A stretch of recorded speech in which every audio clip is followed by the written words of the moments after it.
Be relentless, be resilient. Speech in the style of Muniba Mazari, ladies and gentlemen. There are moments in life when the world around you falls silent, not because everything is peaceful, but because the storm inside you is louder than anything outside. In those moments, you are forced to choose. Will you stay broken, or will you rise from the shards? Let me begin by telling you a secret not many are willing to share. Strength does not come wrapped in muscles or medals. It is born in the quiet, painful hours when no one is watching, when your spirit whispers, "Not yet." Keep going. We often think that resilience is a grand act of bravery, but no, it is a soft rebellion. It is waking up when you'd rather not. It is smiling when your heart is heavy. It is trying again when the world has told you no. 100 times, and what about being relentless? That is the fire. The quiet, steady flame that does not burn others but lights your path. Being relentless is not about fighting every battle. It's about knowing which ones are worth your scars. It's about understanding that every fall is not a failure, but a rehearsal for standing tall. I have known pain that speaks louder than any words. I have seen dreams shatter like glass, but I have also learned that broken things can still reflect light, that scars are not signs of weakness. They are medals of survival. You are not here by accident. You are here because you have already survived things others don't talk about. You've carried pain silently, wiped your own tears, and whispered affirmations in the dark. So I ask you today, be relentless in your pursuit of healing. Be resilient in the face of rejection. Let the world underestimate you. Just don't ever underestimate yourself. Yes, there will be days when you will feel like giving up. But remember, you have already endured the worst nights. What is ahead is not meant to break you, but to build you. Let your story be the reason someone else decides not to quit. You are allowed to cry. You are allowed to pause, but never let the pause become the end. The journey is yours. The light is within you. Be relentless in hope. Be resilient in love. And above all, never stop believing that your brokenness is still beautiful. Resilience is built in silence, not in applause. This truth is often hidden beneath the glamour of success stories, behind the highlight reels we see on social media, and in the celebratory moments we so often admire. We have grown up believing that resilience is something loud, something recognized, something that people notice and praise. But the reality is far more subtle. It is in the quiet, uncelebrated hours of self, doubt and fear, where resilience is truly formed. There is something profoundly human about the need for validation. We crave it like sunlight. We want someone to look at us and say, "You're doing great," or "You're strong." But what happens when no one is watching? What happens when there are no eyes on your struggle, no hands to hold yours, no one to even acknowledge that you're trying? That is the crucible in which real resilience is forged. Picture a young woman sitting alone in her room, staring at the ceiling with tears silently rolling down her face. She has just lost something dear, a dream, a relationship, perhaps even her health. No one is there. No one is cheering her on. No one is sending her words of encouragement. And yet, despite the absence of applause, she wipes her tears, takes a deep breath, and rises to face another day. That is resilience. It is not in the moment when she tells her story on a stage. It is not in the likes and shares that come after. It is in that silent, trembling decision to keep going. The world applauds the result, but rarely the process. It celebrates the phoenix that rises from the ashes, but not the agony of burning. But true resilience is in the burning. It is in the nights when you lie awake battling thoughts that claw at your peace. It is in the mornings when your body is weary and your heart feels heavy, but you choose to get up anyway. It is in the moments when you feel invisible, but continue to give your best without expecting any acknowledgement. We are conditioned to believe that strength looks like loud confidence, like standing tall with an unbreakable smile. But often it looks more like quiet endurance, shoulders slightly slumped, a soft tremble in the voice, but still choosing to speak. It is not the loudest voice in the room, but the one that dares to whisper, "I will try again." Resilience in silence is a sacred kind of power. It comes from within. It does not rely on applause, because it understands that the applause may never come. And even if it does, it cannot sustain you. What sustains you is the voice inside that says, "I've survived this before. I can survive it again." It's the deep, almost primal understanding that giving up is not an option. Not because someone told you not to, but because you've already walked too far through fire to turn back now. There's an elegance in quiet strength that the world often overlooks. Think of the single mother who works 3 jobs and still comes home to read bedtime stories to her children. No standing ovation, no award, but her resilience is carved into every sacrifice, every silent prayer. Every morning she wakes up exhausted and chooses to show up again. Or consider the student battling depression who manages to get out of bed, attend classes, and submit assignments, even when their mind is a storm of self-doubt. These are the uncelebrated warriors, the ones who fight their battles in silence, who don't announce their pain, who wear invisible crowns of endurance. To be resilient in silence means embracing solitude not as a punishment, but as a space for growth. It is sitting with your pain without running from it. It is learning to soothe your own wounds when the world has moved on. It is allowing yourself to feel weak without feeling ashamed. Strength, you see, is not the absence of weakness. It is the decision to move forward despite it. We often associate growth with movement, with progress we can measure. But some of the most profound growth happens in stillness, in the dark, when no one sees you crying. In the silence, when you choose to believe in yourself even though the world gives you every reason not to. That's where resilience builds its roots, deep, firm, and unshakable. And perhaps that's why it is so enduring. Because it is not built for show, it is not a performance, it is a personal, intimate commitment to oneself. A promise that no matter how long the road is, no matter how many times you fall, you will rise again. Not because someone is clapping for you, but because you know you must. In this age of noise and visibility, silent resilience often goes unnoticed, but it is the foundation upon which visible success is built. The artist who creates alone for years before their first exhibition. The writer who pens their story through nights of despair, with no guarantee anyone will read it. The person recovering from trauma who fights internal battles daily just to feel a sense of normalcy again. These are not tales of grand gestures. They are stories of quiet, steady strength. The kind of strength that doesn't need a spotlight to exist. And when you understand this, you stop looking outward for validation. You stop measuring your worth by applause. Instead, you begin to honor the inner work. You begin to see your silent battles as victories. You start recognizing that every small act of courage, even when no one sees it, matters. Because you saw it, you lived it, and you chose to carry on. There is dignity in surviving silently. There is beauty in choosing not to give up, even when no one would have blamed you if you did. You become your own source of power, your own light in the darkness, and though the world may not cheer for you now, know this, your quiet resilience is not in vain. It is shaping you, strengthening you, preparing you for everything you're meant to become. Scars are not signs of weakness, they are symbols of survival.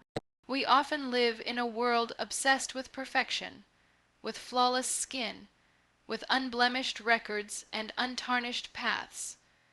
From the outside, it may seem that the most successful people are the ones who have never failed, never broken, never bled. But the truth, raw and undeniable, is that everyone carries scars.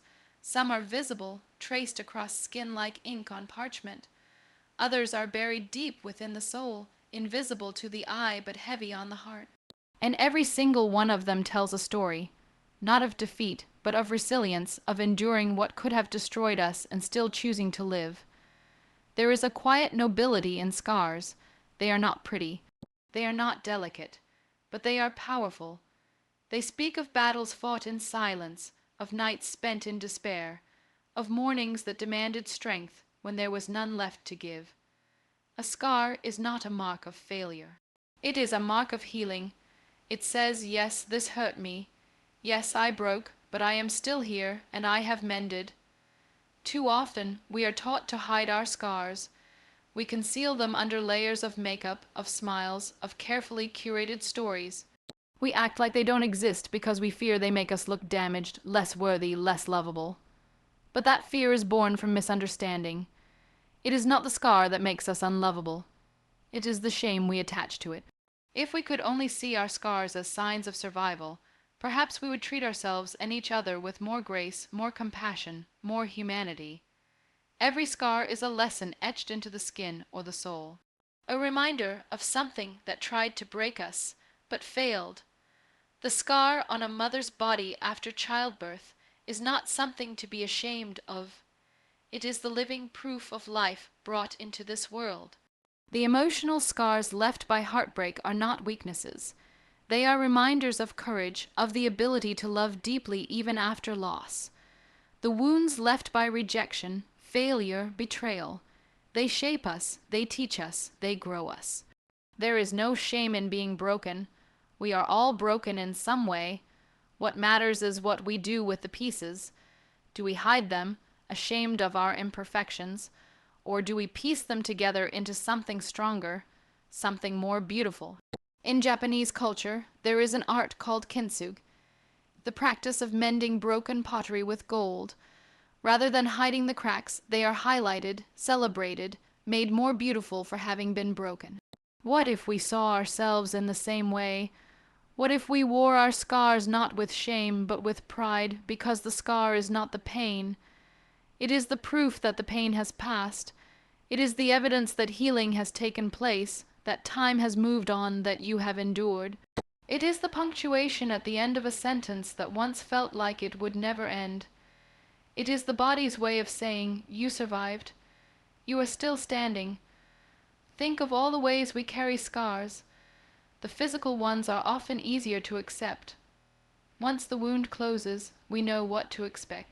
But emotional scars are different. They come without warning. They don't show up on X-rays or in blood tests. They are hidden in laughter that's too loud, in eyes that don't quite meet yours, in hands that flinch when touched. And because they are invisible, they are often dismissed. But they are real. They matter. They deserve to be acknowledged. To carry a scar is to carry a history. It means you've walked through fire, through grief, through fear, and emerged not untouched, but alive.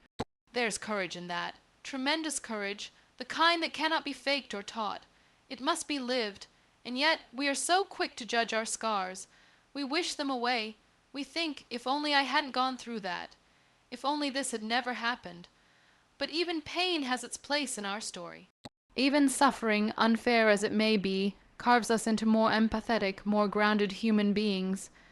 It forces us to slow down, to see others more clearly, to appreciate the quiet moments of joy more deeply. Scars humanize us. They make us real, and real is what this world needs. Not perfect people pretending to have it all together, but authentic souls brave enough to say, yes, I've been hurt. Yes, I've fallen, but I've risen too. There's something incredibly moving about someone who owns their scars, who says, this is where I was wounded, but look, I've healed. It invites others to be honest, to let go of the facade, to stop pretending and start connecting. Because in the end, we are not bonded by our perfections. We are bonded by our pain, by the parts of us that are vulnerable, raw, exposed. That's where real relationships are formed. That's where love, in its truest form, lives. Scars also give us perspective. They remind us of how far we've come. When we look back and see what once brought us to our knees and realize we're still here, still breathing, that's power, that's growth. It means we are not the same people we were when we were first wounded. We are wiser, stronger, more aware. The scar becomes not just a mark, but a monument to our journey. And though it may not always feel like it, our scars can become our strength. They become the stories we tell to lift others, the experiences we draw from when someone else is lost in their own darkness. When you've been through pain, you gain the ability to sit with others in theirs, not to fix it, but to simply say, I know this place. I've been here, and you're not alone. So instead of hiding your scars, trace them with your fingers, get to know them, learn what they taught you, speak their language, let them remind you that you've lived deeply, that you've risked loving, hoping, trying. That even when life tried to silence you, you kept speaking. That even when your heart was shattered, you found a way to piece it back together. Scars are not signs of weakness. They are the ink of our survival story. They are maps of the battles we've won. They are proof that pain did not have the final word. Being relentless means choosing purpose over pain again and again. It is not a single moment of courage or a grand display of strength. It is a quiet, consistent decision made in the depths of difficulty. A continue to show up, to move forward even when it hurts. Pain is unavoidable in life. It arrives uninvited, stays longer than we wish, and leaves its mark. But amidst pain, there is a choice. A profound, deeply personal choice to let that pain define us or to let it refine us. Choosing purpose over pain is not about ignoring what hurts. It is not about pretending everything is fine or burying our struggles beneath a mask of positivity. It is about acknowledging that pain exists and choosing not to surrender to it. It's about letting our wounds speak, but not letting them dictate the direction of our lives. It's about recognizing that while we cannot always control what breaks us, we can decide what we build with the broken pieces. Pain has a voice. It whispers in the back of your mind when you're trying to be brave. It shows up in the hesitation before taking the next step. It reminds you of every failure, every heartbreak, every reason to stop trying. And being relentless means hearing that voice and walking forward anyway. It is not a denial of reality. It is an act of defiance, a refusal to let pain win. A choice to let purpose rise louder than the echo of suffering. Purpose is what pulls us out of bed when our hearts feel heavy. It's the why behind our perseverance. When everything inside us wants to quit, purpose is the steady hand that guides us. But purpose doesn't shout, it whispers. And to hear it, we must get quiet, listen, and believe that our lives matter beyond the pain we carry. We must believe that what we're striving for, the dream, the cause, the change we want to be part of, is worth the discomfort, the uncertainty, the vulnerability. The world sees relentless people as warriors, but the truth is, they're also deeply wounded. What sets them apart is not that they feel less pain, it's that they feel it, and still choose to act from a place of meaning. Their courage is not in the absence of fear, but in their ability to walk beside it. Their strength is not that they're unshaken, but that they keep moving even when shaken to the core. They aren't superhuman. They're just fully alive. Being relentless is often misunderstood. It's not about aggression. It's not about burning yourself out or pushing through at the expense of your well-being. It's about returning again and again to your intention, to your values, to what makes you feel alive, even when you're tired. Even when the world tells you it's easier to give up. Being relentless is an act of love for yourself, for your purpose, for those who need what you have to offer. There is a quiet beauty in people who choose purpose repeatedly, especially when they have every reason not to. The artist who creates even when no one sees. The caregiver who shows up day after day, despite their own exhaustion. The activist who continues to speak up even when their voice trembles. These people are relentless not because they are immune to pain, but because they have made peace with it. They have learned to coexist with it and still keep going. There are days when everything feels too heavy, when you question your strength, your worth, your direction, and in those moments, being relentless means choosing to take one more step. Just one, not because the pain has disappeared, but because the purpose still burns inside you. Because something within you refuses to be extinguished. Because even if you fall again, you've made a decision. You will not stay down. This choice, this repeated turning toward purpose, becomes a rhythm. It becomes a discipline, and with time, it becomes your identity. You are someone who endures, someone who transforms suffering into growth, someone who refuses to let temporary darkness define their permanent truth. That is what it means to be relentless. It is a dance between pain and purpose, where purpose always leads. Being relentless does not guarantee immediate results. Sometimes you work for years before you see progress. Sometimes you give your all and it feels like no one notices. Sometimes the reward is not in the outcome, but in the perseverance itself. Because every time you choose purpose over pain, you reclaim your power. You remind yourself that you are not just what has happened to you. You are also what you choose to become in the aftermath. You don't have to move mountains to be relentless. Sometimes it's simply choosing to get out of bed, to take care of yourself, to send that one message, to keep your promise, to try again. These small acts, repeated in the face of pain, are what shape a relentless soul. It's not about how fast you move, it's about refusing to stop. And this refusal is not fueled by ego or pride. It is rooted in something deeper, a belief in your story, in your voice, in your right to create a life that matters. A relentless person is not someone who always has it together. They are someone who embraces the mess and still keeps building, who cries but still shows up, who questions everything and still chooses to believe in something. There will be seasons of grief, of burnout, of loss. Being relentless does not mean ignoring those seasons. It means moving through them with intention. It means allowing space for rest, for healing, for stillness, while still holding on to your purpose. It means that even when you pause, you are not giving up. You are simply gathering strength for the next step. When pain becomes overwhelming, purpose becomes an anchor.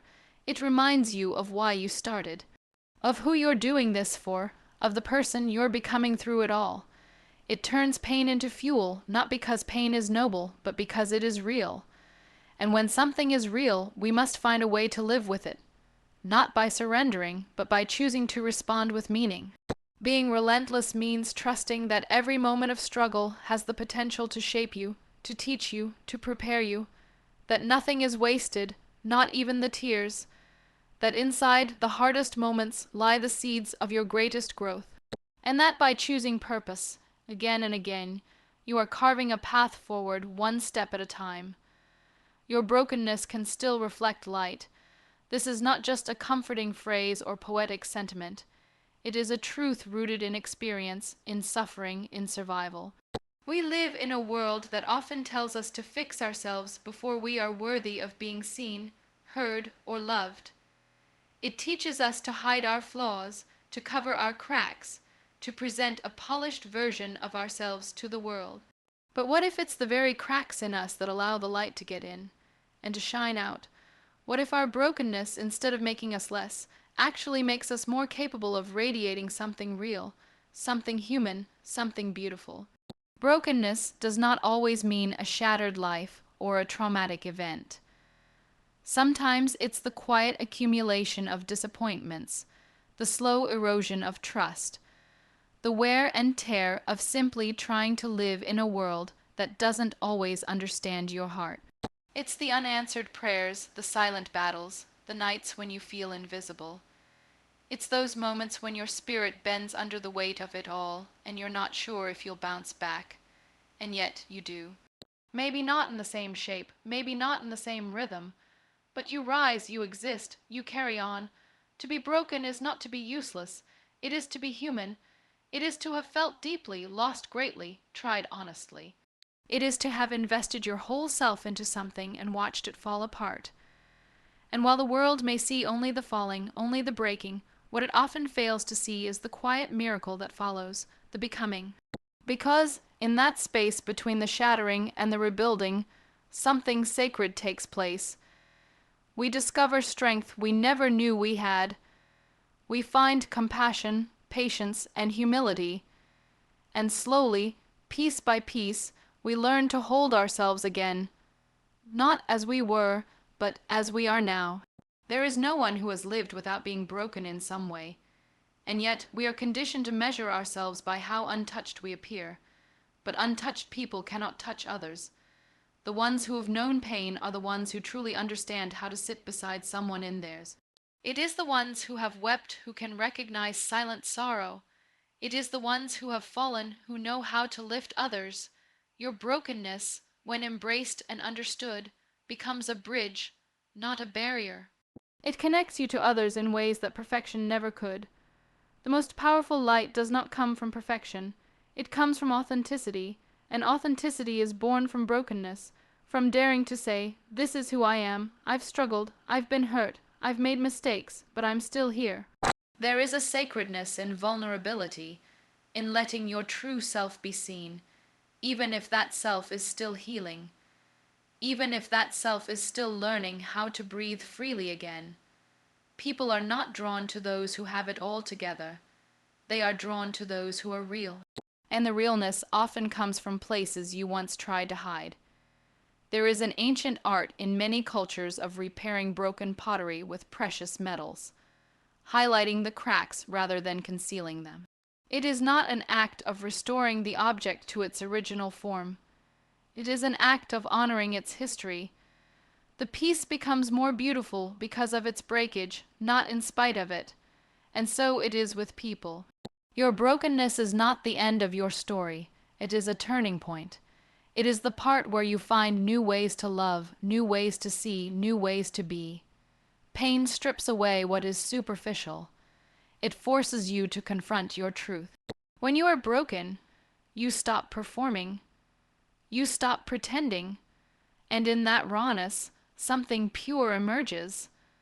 A kind of wisdom, a kind of light that is not artificial. It is not forced. It is not based on who you think you should be. It is born of who you truly are, and that is the kind of light the world desperately needs. Not manufactured glow, but lived light. The most resilient souls are not the ones who have never been broken. They are the ones who have been broken many times and still find reasons to be kind, to believe, to hope. They are the ones who choose softness even when life has been hard, who choose openness even after rejection, who choose to give love even when they know how much it can hurt. This kind of strength does not roar.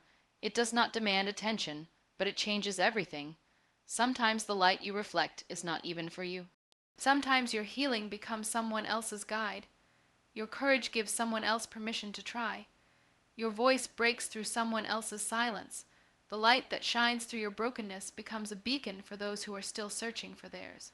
In this way, your brokenness is not only part of your story, it is part of your purpose. It is easy to think that we must wait until we are fully healed, fully whole, before we can shine. But the truth is, healing is not a destination. It is a journey. And the journey is made meaningful not by how fast we move through it, but by how honestly we travel. Some of the most profound moments of connection happen not when we arrive, but when we admit we're still finding our way. And in those moments, we light the path for others too. Letting your brokenness reflect light means choosing to see yourself not as something damaged, but as someone transforming.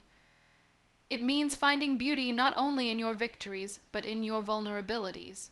It means understanding that your worth is not defined by what's missing, but by what remains, by what continues to beat in your chest, what still dares to hope in your heart, what still dreams in your mind despite all you've seen. There are people who will only understand your story because of your brokenness. They will recognize something in your eyes, in your words, in your silence, and they will feel less alone. This is the quiet power of choosing to let light pass through you.